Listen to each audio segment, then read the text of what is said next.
York's classic rock, Q1043. On the Zoom, the man who has stood stage left with Paul McCartney. How many years now has it been? 22 years, Ken. 13 years in the Beatles, 22 years with Paul, Brian Ray. Welcome back to the Q104.3. And thanks so much for having me. Great to see you, Ken. You too. I miss you. And we're recording this the week of your boss's birthday. And what do you get? What do you get Sir Paul McCartney for his birthday? Right. What do you get for a man who's been given gifts since he was 15 years old? So what I've done a lot of the time is I think of some kind of a charity that that he might be interested in and donate in his name and send him. They will send him an email saying you've given such and such by Brian Ray in your name for this charitable thing, whether it's pet adoption in New York or desks for students in Malawi or whatever it is, some kind of cool charity. And that way he doesn't have to store my gift or wonder what to do with it. Yeah. It's just, it's out there in the world. Yeah, there's a warehouse somewhere in the world with all his stuff that he's been given over this lifetime. Right. And, on his birthday for the Beatles shows, they said the gifts that he gets will never equal the gifts he's given the world.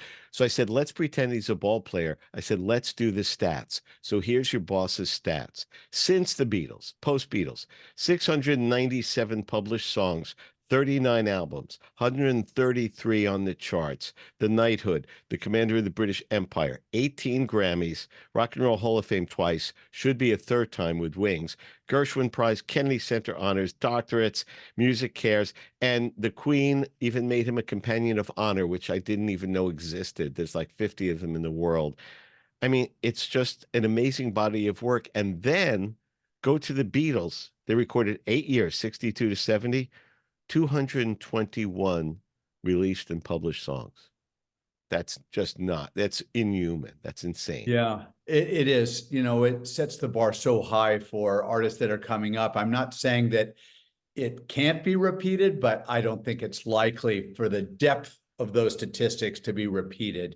But yeah, I mean, it is a remarkable thing. They've given so much. Like I said, he's given more than the gifts that he's received. That's a great way to put it. And classic rock is just this blue rose in nature. Everybody loves the music they grew up with, and it becomes nostalgia. But here we are all these years later. I saw the Stones a couple of weeks ago. They weren't good for old guys or, oh, it was nostalgic. They kicked ass. Mick Jagger running, doing his Mick thing, not slowing down, running up and down, dancing, doing Sympathy for the Devil and Gimme Shelter. If Keith is sober, it's rocking, and you guys are going out and Paul announcing more shows in Europe. Why stop? As what the one thing I got to say to your boss, it was one of my favorite questions. I said, we don't have to talk about the Beatles. Whatever you want to talk about is fine. He said, no, I love talking about the Beatles. I was in the Beatles, in this Paul way. He said, there's only one stupid question. It's usually back home. They say, you don't need the money. Why do you do it? Like, that's the stupidest question I ever heard. But I mean, why do it? He loves it. It's so obvious, right? It's just, he's passionate about it, and he loves, to sing a song. He loves to entertain. He's just got that gene in him. He was born to do it. Yeah, and I think to myself, like, why do it? Because he has to love it, because it's a schlep for anybody. I don't care if you're Paul or whoever you are, it is still a schlep. You got to still get up and go and make that plane and make that bus. It's still a schlep, and you've got to really want it. And he certainly doesn't need it. It's not about that. It's about, I guess he looked to people like John Lee Hooker, B.B. King, Chuck Berry, who kept doing it. I think Chuck was doing shows into his early 90s, if I'm not mistaken. And so I think Paul looks at that and go like, why stop? Just why stop? I love it. I enjoy it. People are loving it, Willie Nelson is 91. He's out touring. I saw him play. It was spot on. To me, as long as you can do it at a level of musicianship and performance that you're proud of, and the world loves it, why would you stop doing something you love that everybody loves? If it starts to degrade and, you're playing the back of a pizza place to hang on, if there's a faux sense of importance to it, that's different. You don't have to do it. You're doing it for fun. But if you love doing it, the joy of it, plus, it's a gift that keeps giving to the world. The Stones are playing, Ringo and the All-Stars are going out. It's classic rock and it goes till the last moment. And that's what it's supposed to be. I just don't, maybe Taylor Swift, I'm just not sure. There are great writers and performers and they do great shows. But 60 years from now, will they be performing at football stadiums? I don't know. It's hard to imagine, honestly. Hard to imagine. Yeah, it truly is. So we'll celebrate it while it's here, while we have it, you know. Amen to that. So while you're waiting in between the boss saying, let's go out and play, what does Brian Ray do to keep busy? Well, I've got a lot going on in my own life, Ken. I've been recording my own music, as you probably know, since 2005 with Yeah. my first album, Mondo Magneto, and on through the years, all this time for 22 years now, this whole time with Paul. And what I'll do is when I see a schedule arrive from Paul that isn't even public yet, I'll look at the end date and book recording sessions as soon as I get home so that I'm busy doing my own thing. And I'll often write while I'm gone with him because that's something you can do anywhere, in a hotel room. We have a lot of downtime in hotel rooms. It's a good time to create. And yeah, I'll just book time so that when I come back, I'm not treading water. I'm back in action doing something and feeding that creative spirit that I was lucky enough to be gifted. It's a gift. And the only part of that gift on my side is to exercise it, to do it. That's the only part of the deal is I got to do it, and I have to do it. I have to write songs. I have to produce. I have to play. I love it so much. So that's what I do. And I love the groove is very much garage rockish because I know Stevie loves it. And as a matter of fact, there's a new album, a new song out on Wicked Cool. What's the name of it? When the Earth Was Round. That's just perfect. Here, to the tinfoil hat people, this is yours with the world. Yeah, it imagines a guy who's lost a woman to conspiracy theories and cults or something, and he's grieving it, and he names off some conspiracy theories and just said, "Come on, can't we just get back to the way it was when the Earth was round? Can't we agree on some basic truths?" And it's a fun way into a lyric that I think is timely right now. Sadly, very much so, forever of what AI is doing. As I've always said, and I love your thought on it. AI can listen to a Beatles song and make something that sounds Beatlesque. But for it to create something new, to say to your new AI iPad 4 Pro with the M4 chip saying, create a song that makes me cry. I don't think God forbid it gets there, but can it create something new that it hasn't heard before? Can it have inspiration? Because from Brian Ray to your boss, you sit, like you said, and you get inspired by a lyric, a line. And in the best of people who gather the inspiration, you become Paul, Bruce, John Lennon, you be Paul Simon, you find there's a magic that you have a resonance with it, that your antenna is up, and you create great music from Brian Ray to the people who have 1,000 songs. But I don't know if AI can do that. That's probably a very good point. And it also can't do hands yet. Every time I'm trying to do a human, it's got like 6 fingers and one of them. But the truth is that, I mean, Paul was given a gift that's deeper and more grand than that of most people. But the idea of pulling an idea out of the clear blue, in this case, my new song with that title, When the Earth Was Round, to go like, oh my God, it's up there in the clouds sort of, and you just kind of lasso it and you pull it down. And Paul says, you're visited.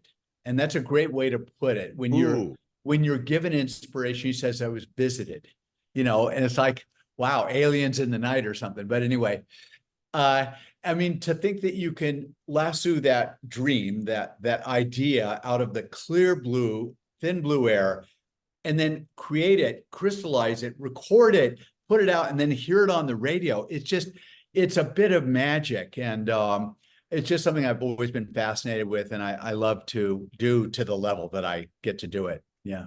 I mean, the wonderful Jimmy Buffett, may rest in peace. It's hard to believe he's not here, but he told such a great story just a couple of years ago, that he and Paul, that Hamptons crowd, that they're Yeah. they're having dinner, and uh Paul was at, well, this story. Paul was at one end of the table with Sarah, with Jimmy's wife.